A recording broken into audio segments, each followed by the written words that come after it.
Salvete omnes. I was just thinking to myself, how wonderful this Latin journey is. And I hope that you are taking time just to enjoy it. And that you can enjoy the richness of the Latin language and how it relates to English. Anyway, I really, really do love it. And so I just want to encourage you to take time to enjoy it. Okay, so we are right now working on third declension. Okay? And so I want to remind you how to determine what declension a noun belongs to. Okay? So remember that we know what declension a noun belongs to by its genitive singular. So when we look at a word like this, lex legis, okay, we know that this word is third declension because its genitive singular ends in is, okay? So this nominative singular definitely doesn't tell us what declension a word belongs to. So remember, first declension words end in AE in their genitive singular, second declension in I in their genitive singular, and then third end in IS. Now last time we talked about the masculine feminine, okay? Third declension like lex legis, okay? And we also talked about gender roles. Now I want to just review that a little bit because I know some of my students are still a little confused about the gender rules. So I want to quickly go over that. Okay, so remember, we have this thing, let me erase this, okay? And the reason that gender rules are so important is in lessons 7 and 8, we're going to get adjectives, and nouns and adjectives have to match. And one of the ways they have to match is in gender. So as we're learning our nouns, we want to learn the gender of them, okay? So we have the first rule is natural gender, and that is always trumps everything. So if a noun names a masculine person, it's masculine. It doesn't matter what declension it belongs to, or if it names a feminine person, it's feminine. Then most first declension nouns are feminine, okay? Most second declension, and the majority of them, second declension US nouns are masculine. That means their nominative singular ends in US. If their nominative singular second declension ends in those ones are going to be neuter, okay? And then we get to these silly third declension ones, okay? And there's lots of rule breakers, but Henle gives us 3 things to remember when we're thinking about gender of third declension. He says, if the noun in the nominative singular ends in S, O, or X, it's most likely feminine, unless it, names something masculine like Rex Regis, a king. Okay, so that's the first one. Then he also says that if it ends in ER or OR, those are going to be masculine.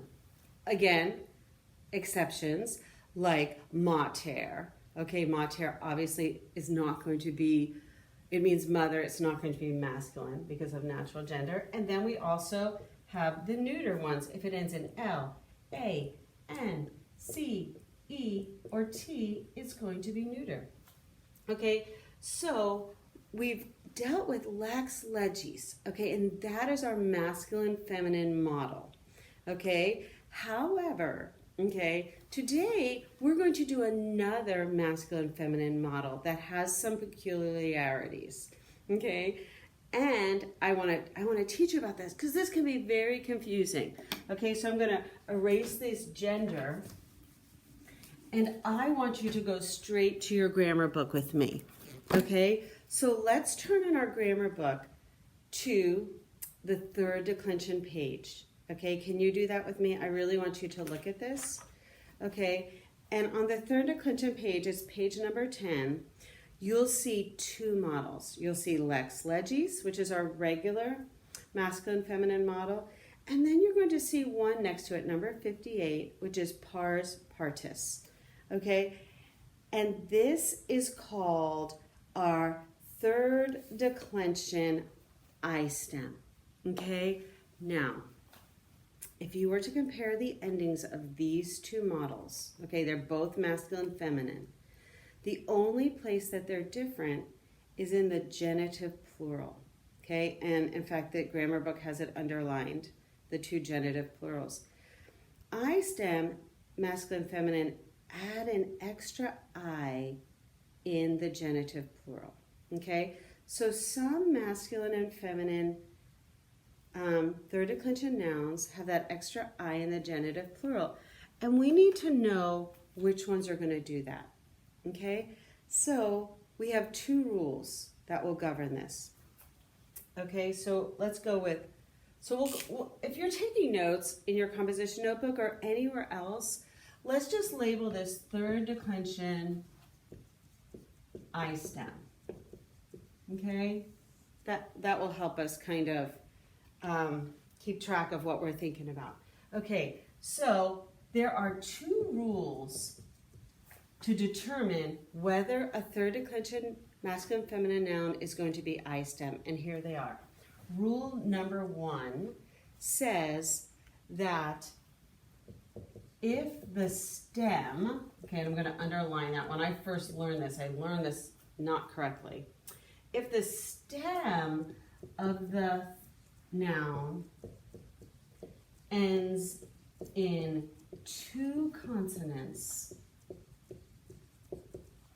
okay, then it will be I stem, okay? And pars is our model for that. So look at this. Pars, partis, okay? So if you were to, let me see if I got a different color I can work here. If you were to take off the genitive ending, the is, you can see that you're left with two consonants there, okay? R and T. So therefore, the genitive plural of pars partis is going to be partium, okay? Then, here's the second one, and these are either or, okay? Or, okay, sometimes it's both, okay? But it only has to be one of these two for it to be I stem. Okay, here's the second one. If the nominative and genitive singular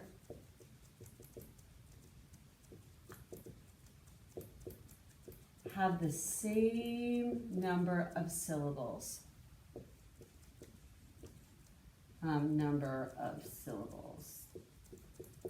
And I will give you an example of that too. Okay, here's an example for this one. We'll use the word for enemy, okay, which is hostis. Now these are identical, okay, so obviously they have the same number of syllables. Hostis. I always have the kids clap this, okay? So this would be I stem, so its genitive plural would be hostium, okay? If you look at, Henle introduces these on page 44 in the textbook, okay? So another one you're going to see there is the word for slaughter, chedis, okay, that would be I stem, rule number 2, or collis, and then there's gentis, which is going to be rule number 1. Okay, so you see, those all will have IUM in the genitive plural, and that's the only difference. Okay, so let's just go over these 5 words really quickly. Okay, so I also want to talk about gender of these words, just to remind you. So you have pars, partis. Okay, it's going to be I stem because the stem of the genitive singular ends in 2 consonants. And what gender is it going to be? The nominative singular ends in S, so it's feminine socks rule. Okay? How about collis? If you look at your textbook on collis, actually it could be either one of these rules because the stem ends in 2 consonants and it has the same number of syllables. You expect it to be feminine because the nominative singular ends in S, but there's a M next to it, okay? So that's your clue that it's a rule breaker. Collis is going to be masculine. Okay, hostis. Okay, also we already talked about that one, I stem. Okay, so this is enemy. Okay, and you remember we're thinking like a Roman, so it would have been masculine because their enemy would have been masculine. Okay, then we have this word gens, gentis. That is tribe. Okay, I stem, gens, gentis. Okay, the stem ends in two consonants, nt. I wonder what gender gens, gentis is. That's right. Nominative singular ends in s, socks roll, feminine. And the last one, and this is the one that gets a lot of kids. Okay, chadis. Okay, this word means slaughter. Okay, it is I stem because the nominative and genitive have the same number of syllables. And what gender is slaughter. Now, we want to make it masculine because you think, slaughter's a bunch of soldiers, but it's not naming a singular person, okay? So it's not masculine based on natural gender, okay? So the nominative singular ends in S, so it is feminine socks roll. So the word slaughter is feminine, okay? All right, so before I set you off to doing your work on that, I want to talk about one other thing, and that's the book labels it an expletive, okay? And what that is we've already learned these two words, est and sunt, okay? Now, we learned est as he, she, or it is, and sunt as they are. But these two words, especially when at the very beginning of the sentence, but honestly, it can be done when this word is in other places in the sentences, okay? They have some other meanings, okay, that are really important for you to be able to make this work all the time, that you remember that est can also mean there is. There is a city on a hill, okay? Est colis, okay, est urbs in cole. There is a city on a hill. See, I put that est first, okay? Or if you want to do that with sunt, okay, instead of there is, you would say there are.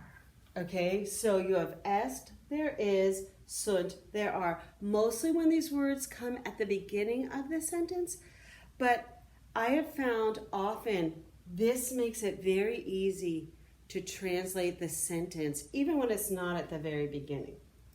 Okay, so keep in mind that those are two new ways to translate those verbs. Okay, so now you are going to go ahead and work your exercises, starting with 41, and whatever your teacher has assigned you from 41, go all the way through exercise 52, okay?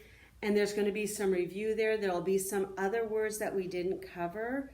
Go ahead and learn them, learn their gender, figure out if they're I stem or not, and then we'll come back and we're going to do third declension neuter, which is going to be based on the word flumen, fluminous. Okay? So, valete discipuli.